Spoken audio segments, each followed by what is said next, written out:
Ooh, what's up, Internet? We got a new Superman show. My name's Nerdy. And I'm Clarisse. We get Nerdy Nightly. And we thought we'd share it with you. Yeah.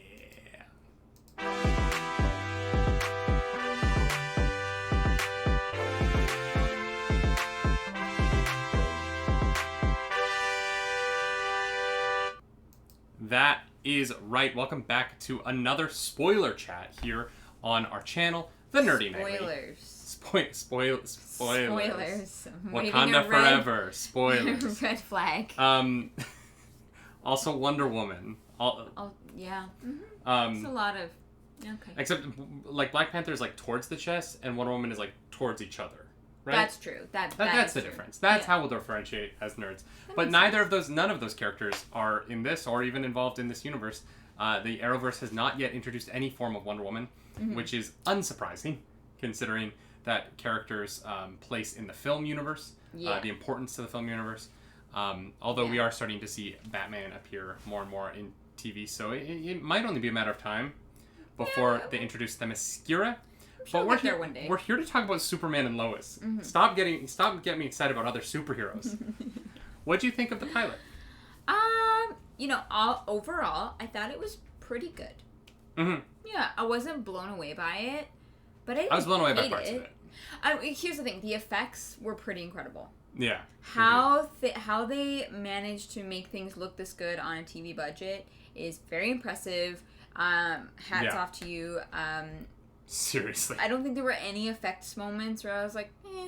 Like, everything looked solid, looked gorgeous, well thought out, expensive.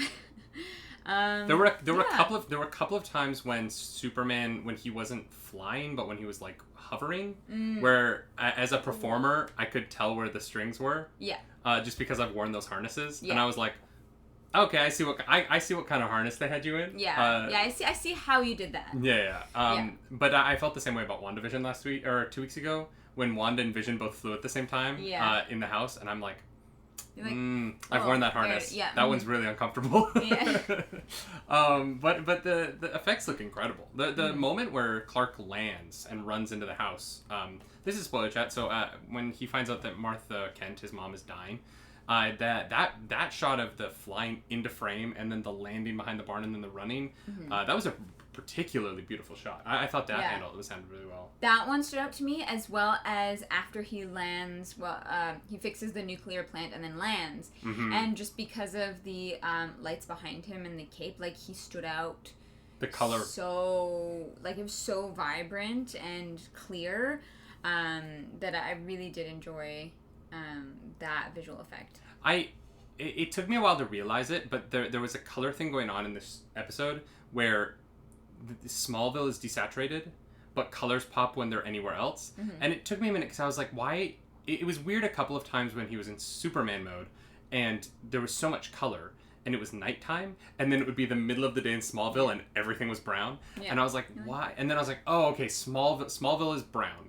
Yeah. And then the rest of the world is, like, vibrant. And it was particularly in the shots where Superman and the Stranger, who we meet in this episode, who we'll talk about at the end, because he's finally revealed at the end, when they're flying through a city, and it just looks so visually different from the majority of the episode, which takes place in Smallville. I was really impressed with the visual language that the show is using to differentiate the locations and the kinds of stories being told. This is really, in a lot of ways, Superman stories are always this, but this is particularly a Clark Kent versus Superman story in a way that I thought was really, really cool and made Clark Kent important to the story. Yeah. In a way that sometimes they forget to do. Yeah. He's Superman, and because that's such a grand idea and important part of whatever they're creating, that Clark Kent gets left behind. But this show does a good job of I think making both characters equally important and kind of walking that line. So I'm excited to see how they keep walking it. Yeah. I should bring up, you have not seen a lot of Supergirl, but I have seen all of it. I have seen all of Tyler Hoechlin and Bitsy Tilloch's, the performers who play Clark and Lois in this, respectively. I've seen every appearance they've made in the CW verse so far, and as someone who's done that, I do want to mention that this felt weird. This felt very weird. For a lot of reasons. I understand that this show wants to be its own thing. And I totally get that. However, it is not being introduced to me as its own thing because the packaging is the characters that I've met. And I know them. And I have experienced things with them. And I have gone through a journey with them already. Yeah. And it is very odd, midstream, to suddenly be put into a position where the characters that I feel like I already know are not behaving in the way that they have previously behaved. And it is very odd to me that this show, which is so much a spin-off of Supergirl, in no way references anything that has happened to these characters on that, particularly around the children in that Clark and Lois have. Sorry to spoil this for you, but Clark and Lois didn't have 2 kids. They had a child. And then Crisis on Infinite Earths happens, and Clark Kent finds out that he has a second child afterwards. But he is aware of the fact that he did not have 2 children before. And I thought that was going to play into this a little bit more. I thought that his difficulty connecting with his second child, which was teased in all of the trailers and whatnot, I thought that was going to come from the fact that he doesn't remember his son growing up. And that's the information that I have. And that's the information that I also thought Superman had. It doesn't seem like this character has the same information about him that I have. Yeah. And as a viewer, that's kind of... it's weird. See, I didn't get that, and the weirdest part about it is they definitely had ample opportunity. This is the pilot episode. They had a lot to set up. There were some flashbacks. There were, we got a little montage of... Really cool. The Action Comics #1 montage, or a moment in that montage, really beautiful. To bring in the original car, the original suit, say that it was... a lot of Superman, modern Superman, has gotten away from the origins of his original suit. Yeah. The Man of Steel movie obviously made it a part... it came from the ship, and it was his family suit. Obviously, in the original comics... Ma Kent sews that suit for him. Yeah. And the fact that they brought that back for the show, I really love that. I thought that was a nice touch. It was very sweet, for sure. And it's the exact suit. Like, it is... Oh, God, that... They nailed it. This show starts strong. Also, you won. We had a bet on our morning show this morning, and I said that it was going to start off with an action sequence, and you said it was going to start off in Kent Farm. I did not expect it to literally start with Superman landing Kent Farm again. We've never seen that before. I'm generally decent at predicting TV shows. You are pretty good at it. Yeah. I from there the show kind of gets into. We should probably get into the story of the episode a little bit. But I did want to touch on the point that you brought up. Right. It is odd that they did not. It's. I guess it's very clear that they are not going with that storyline at all because they had ample opportunity in the opening and setup of this episode to introduce that idea to us, and they did not. Well, and they I thought left it out. I thought it was weird, particularly when the premise of the episode is essentially that Ma Kent has died. There's 2 things, right? Ma Kent has died, and the Clark and Lois family has to go back to Smallville for the funeral and to settle her affairs. Yeah. And then on the Superman side, someone is cracking open nuclear reactors and starting them to melt down. And let's start with the family side first. We get introduced to Smallville again. It is the Smallville that we all kind of know. It's rural America. It's Kansas. They do a really good job of introducing that way. And Ma Kent is dead, and so I just kind of assumed. I don't know why, but I just thought this is the passing off of Supergirl to Superman. As far as shows go, Supergirl's coming to an end with its next season. I thought maybe Kara would show up. Melissa Benoist would show up as Kara at Ma Kent's funeral. That felt like the natural thing to do. Yeah. And it is really odd that not only is she not there, it's not brought up that she's not there. Yeah, and nobody mentions her at all. It was the first moment in the show where I was like, oh, they really, really don't want to be a part of the Arrowverse. No. They want to consider themselves sort of like Black Lightning season 1. They're unaffiliated. They do their own thing. Don't ask them about Kara. She's not showing up. Yeah. And you know what? If you want to do your own thing, then do it. It is just, it's going to be a hurdle for them to overcome for viewers like you who have that experience with these same actors in these roles. And are used to these shows paying attention to those moments. Yeah. If someone can't show up, give you that like little. Well, and if someone can't show up, they mention it. Because humans mention it. You know what I mean? Like if someone can't make it to the wedding, it's mentioned at the wedding. Yeah. It is weird that Kara doesn't show up for Ma Ken's funeral. Like that is like they're very clearly taking a big step away from that, which is an interesting choice. The character, like the actors, I think are well cast, so I can see why they stuck with that. The two teenage boys. We're introduced to John and Jordan, the twin sons of the last son of Krypton, who are a football prodigy and a socially awkward video game kid. They introduced Jordan, and I was like, oh hey. I'm in the show. Yeah. Literally. I'm sorry, a video game player who listens to loud rock music that is before his time and he has social anxiety. Yeah. That's me. That's pretty much all we know about him. Babe, I'm on the TV. Wait, he has like curly hair? Yeah, you got the blonde curls though. I'm on the TV. It was definitely kind of interesting that the personality that they gave Jordan was diagnosed with severe social anxiety and likes loud music and video games. I guess that's kind of he's the difficult problem child. Yeah. And then his brother John is football star, kind of he's the freshman and he's already the quarterback. Sports. And he's going to be the quarterback of the varsity team, the more elite team at the school. He's going to be the quarterback of that team, despite being a freshman. Here's where this gets a little off the rails for me, just a little bit, and not enough that I didn't enjoy it. I quite enjoyed this pilot. I actually thought they did a really good job, but enough to question it. But Superman's a really bad dad in this. Yeah, Superman is a remarkably bad father. You are so wildly irresponsible to let your son play a contact sport like football and not tell him that he may have powers. It is. And not only you may have powers, he thinks that his son has powers. It is so irresponsible. Till a certain point. No. The entire time he thinks that his son might have powers. Wow. That is set up at the very beginning of the episode. Clark Kent is so irresponsible in this. It is shocking to me. Whether or not John Kent has powers or not, he might, and you don't know, and you don't tell him before you put him on a field with other kids. And look, there is one thing that happens in this episode that is really bad.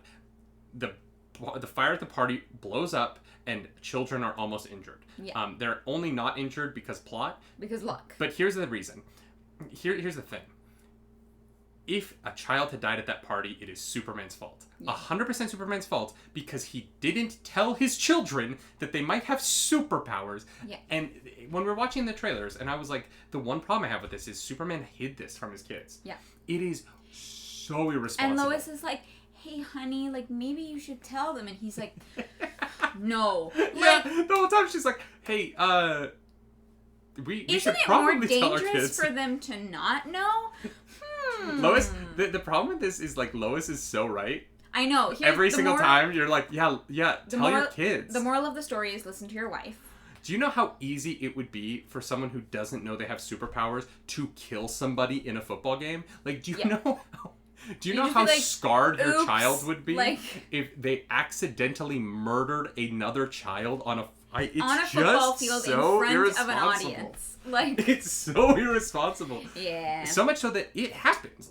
His son lights a bonfire on more fire. I didn't really understand what exploded. So we found out that Jordan has powers, and so far John we should go back to the beginning of the episode. Okay, so here's what happens. Quick recap. They go home. There's a funeral. We find out that there's a reverse loan that Tom Selleck is selling on the Fox News Channel ads. That's a joke for 3 people.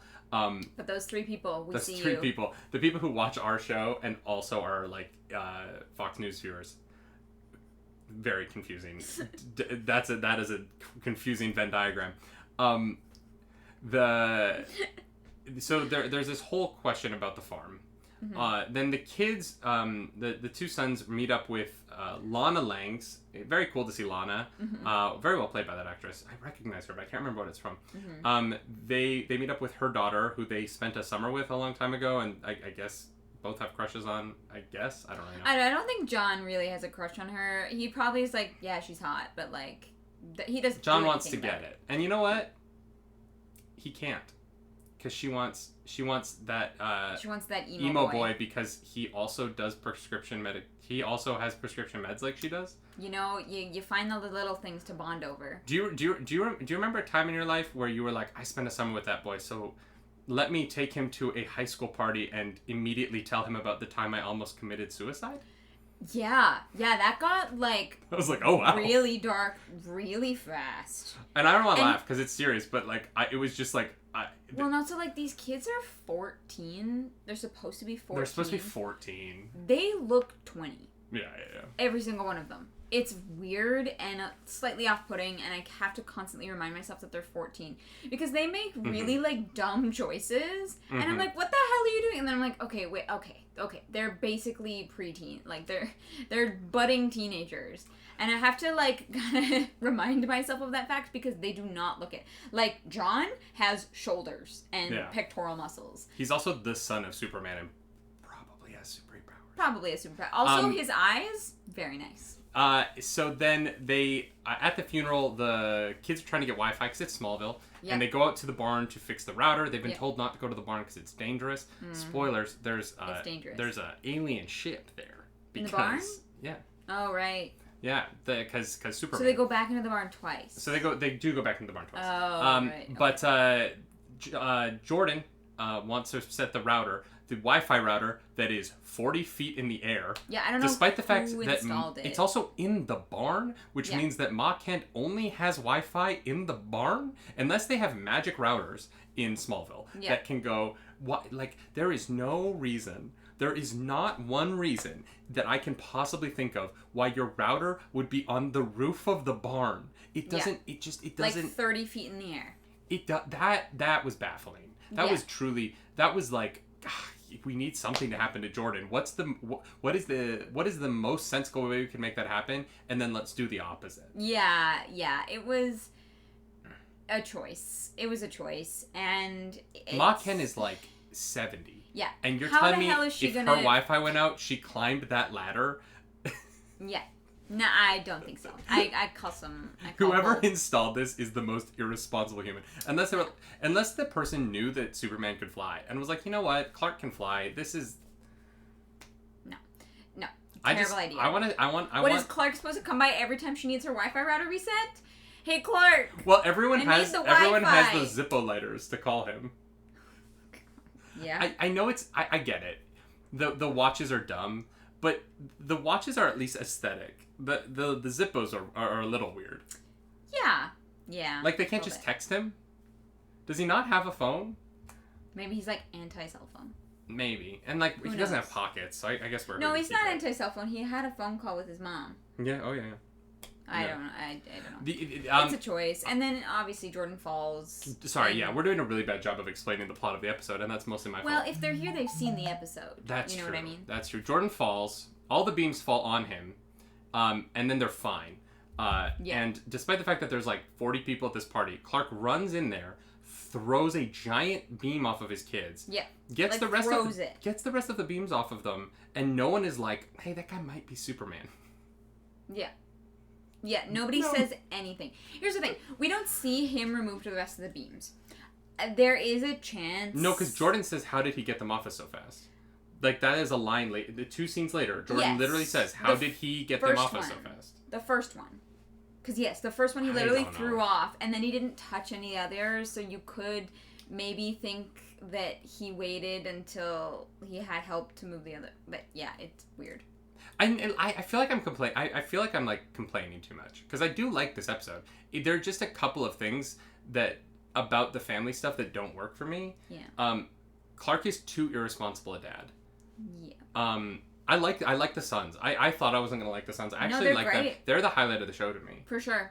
Their relationship to each other is it's really toxic, but also intimate in Right, a brotherly way. Yeah. That I actually related to in my relationship with my brothers a lot, and I was actually kind of like, oh very wow, authentic. I kind of was like John to my brother sometimes, and I could have been better to my brothers. Oh God. But I hope they watch this video. They won't. If I had been better to my brothers, they would watch this video. Fair. It's really the Clark Kent and Lois stuff that is a little tough for me in this, because the Superman stuff works. The idea of the Stranger, this man in the suit from Doom Eternal, shows up, and he is causing nuclear reactor meltdowns to observe how Superman reacts to them and like monitor his powers. Yeah. And then he confronts Superman. They have a fight where he kicks Superman's butt. Yeah. Stabs him with kryptonite. Like this big, right in His the heart chest. area. Yeah. It's like, wait, that's my other side. It's like kind of like here. So I know your heart's more like here, but still. And then he's won, but then he just completely gives up. Yeah. Like he wins. He's got, like, Superman's dead. If he had just held him in space with the kryptonite in him, he would have died. Yeah. Because Superman can't survive. Anyway. But no, he lets him go. And he lets him go. Falls down to Earth. And then, luckily, Superman just stops being allergic to kryptonite and rips it out of his chest. Well, no, he just pulls out. It's like a knife. Like, he could pull out a regular knife without his powers. And his powers return before he hits the ground. That worked. That was fine. That's been done. That's a Superman thing. It's been done. I'm not going to complain about it now. I don't know. I just don't love it. Because here's the thing. The man in the suit, the Stranger, seems to know everything about Superman. Yeah, and it's weird that he gives up. Like, he wins. He fully won. He seems to have not won for plot reasons. Like, I kind of wish they'd shown, like, his suit was losing power or something. He just kind of, like, drops him and leaves. And yeah, he's like, right. Okay, cool. He's faster than Superman, he's stronger than Superman, but as soon as he wins against Superman, he's like, well, I dropped him, so I'm good, right? I'm off the clock. Yeah. He's gonna die. I don't need to follow him. He's dead. Yeah. I love when villains are out of sight, out of mind. But it does lead to Superman coming back. His son has blown up a fire. We've all seen it. Mm-hmm. It's a horribly irresponsible thing for Superman to do. If any of those children had been seriously injured, it would 100% be Superman's fault. Also, those kids fully willing to repeatedly kick another child in the stomach. They're supposed to be, I repeat, 14 years old. Well, no, the kids at the party weren't. Maybe, yeah. But still, the kids at the party were willing to kick the crap out of 14-year-olds, and not just, like, rough them up a little bit, like, cause possibly permanent injuries and broken ribs. Yeah, I feel like when someone starts to bleed out of their mouth, you stop beating them. Yeah. Also, if there's, like, 6 of you beating someone up, it's not a good look. It feels bad, man. Yeah, you know what I mean? Like, this is gross. Yeah. So they either have to be, like, really, really terrible people, or they just needed the scene to go on longer? I don't know. They needed it to build to the explosion. Like, they needed to justify him blowing up the fire and, like, his powers turning on for the first time. Yeah. Which was cool. The laser vision. I also like that they paired Superman using laser vision in space with his son using laser vision for the first time. Mm-hmm. That was cool. Yeah. And I appreciated that Clark, upon landing, Clark recognized what happened by looking at his son's eyes, and his son's eyes were bloodshot. Mm-hmm. And it didn't say this in the show, but you could just tell that from Tyler Hoechlin's performance that Clark realized his son used laser vision. Yeah. And that was a brilliant moment. That was a really solid acting moment. That was cool. I really, really enjoyed that. There is some really strong acting in this show, and there's some really nice artistic choices that I enjoy. Yeah. But yeah, a little bit of the plot and writing stuff kind of leaves me hanging. I think visually and from an acting perspective, this might be the best CW show. As far as acting goes, miles ahead of all the CW that I've seen, which is a handful. But I'm curious to see. I'm curious to see how well they're able to maintain that beyond the pilot. A lot of times pilots have a higher budget than the show going on has. They want to hook you in. Yeah, and so I am curious to see. I'm curious to see if they're able to maintain the quality of this episode, because from a cinematographical, whatever, from the perspective of visuals, it was super strong, like super strong. almost like Superman strong. You know what I mean? It was good.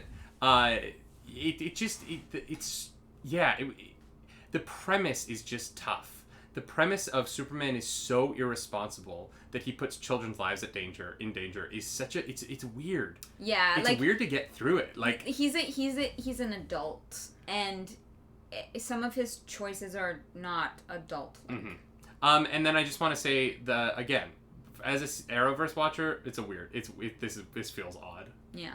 But I want to get into one last thing before we end, because that's kind of all the big stuff. Yeah. Lois Lane was being Lois Lane. Lois is the best. She's Bitsy Tulloch, great. Bitsy Tulloch somehow managed to not smack him upside the head every time she was like, "We should tell our sons," and just Clark.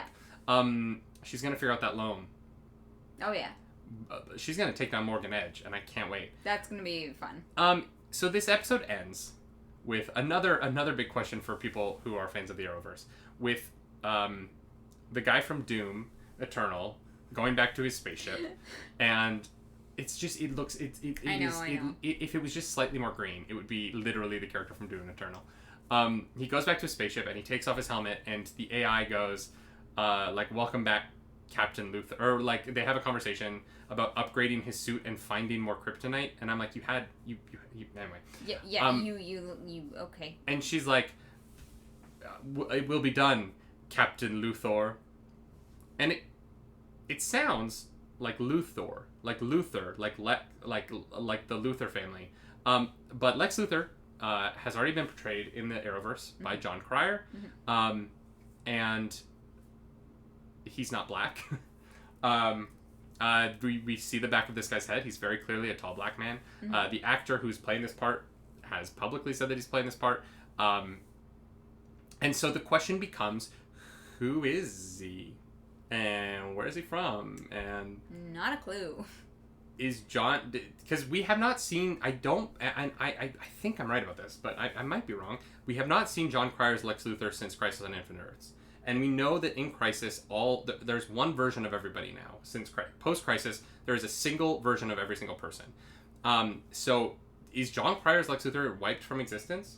And which Earth did this guy come from, and why does he hate Superman? Because that's the big question, right? It's not really... Because when I first saw it, I was like, oh, maybe this isn't in the CW. And I was like, well, no, with Crisis, it does make sense. We could have this different Lex Luthor. But from where? Why? Does he know that he's not fighting his Superman? Because he's not. John Cryer is Tyler Hoechlin's Superman's Lex Luthor. So does this Lex Luthor, like... Because he says he knows everything about Superman, but does he know that he's not fighting his own Superman? Yeah, questions. In Crisis on Infinite Earths, in the story, there is a character, Alexander Luthor, who I believe is from Earth... Whatever Earth the Crime Syndicate is the Justice League on. The Crime Syndicate is an evil version of the Justice League. And on that Earth, Lex Luthor is the good guy, and the Crime Syndicate are the bad guys. It's our world reversed, and that Lex manages to escape his universe in Crisis and come to Earth Prime, and he joins with the Justice League in stopping the Crisis on Infinite Earths by using a spaceship. Well, more of a dimensional ship, but whatever. Semantics. I'm curious to see if this is a similar concept, and if this stranger is Lex Luthor from the Crime Syndicate Earth and thinks that Superman is evil.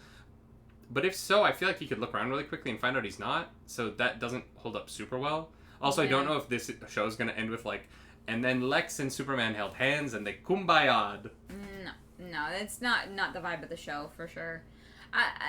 Obviously, I think we're going to learn more about who this person is over the next few episodes. Plot of the show, yeah. But it is kind of interesting how little they gave us. Yeah, it is a tease. It is a weird tease considering that we've had a Lex Luthor in this universe. Yeah. But we also had Tom Welling in Crisis as his version of Clark Kent. And obviously that Lex Luthor was Michael Rosenbaum, who unfortunately wasn't in Crisis. There are already more than one Lex Luthor in this universe. So it's fine and it's interesting. I just... it's fun. It's going to be cool and I'm excited for it. It was definitely... I spent like the first 2 minutes after the episode ended trying to like connect weird comic book strands in my brain. Yeah. Trying to be like, wait, but in this... Yeah, I could literally see it. All right. How could there be a Lex Luthor here who isn't Jon Cryer? Well, hopefully we're gonna find out. Here's the thing. I will never doubt a Lex Luthor again, because when I first heard that Jon Cryer was cast as Lex Luthor, I thought it was a joke.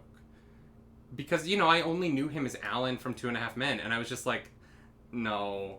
But you know what? Jon Cryer was a great Lex Luthor. He did a really good job, especially in Crisis on Infinite Earths. He was really fun in that show. And so, you know what? At this point, it's a new Lex. Or maybe. It might be Alex. It might Who be, knows? It might be that universe's Lionel Luthor. We don't know yet. But we're going to find out together. We are going to find out together. I will definitely be doing spoiler chats for this each week. I don't know if you're going to be watching the show with me, but I will. Probably will. At least for the first few. I'll give it a chance. Like I said, I wasn't blown away by it, but I enjoyed it. Yeah, I'm hopeful that the tough weirdness of its premise is settled now that they've introduced it, and they can kind of move on from it. I feel like introducing the idea of his sons not knowing he's Superman is harder than dealing with the aftermath of it. Yeah. And so I'm excited moving forward for how they do that. Mm-hmm. This felt weird because it made Superman seem irresponsible. Yeah. But I think that there's the potential of the storyline moving forward is really great, if that makes sense. Yeah, for sure. It just is kind of a weird beginning. Yeah. Especially considering the way that we've met Tyler Hoechlin's Superman in these shows in the past. Mm-hmm. It is a weird choice for his character as we've met him to make. Which is fine. But yeah, it is what it is. Yeah. Yeah. I liked it. Yeah. Yeah. I honestly, I think it's one of the better pilots the CW's put out. So. Yeah, like I said, I wasn't mad at it. There are a few things that I was like, really?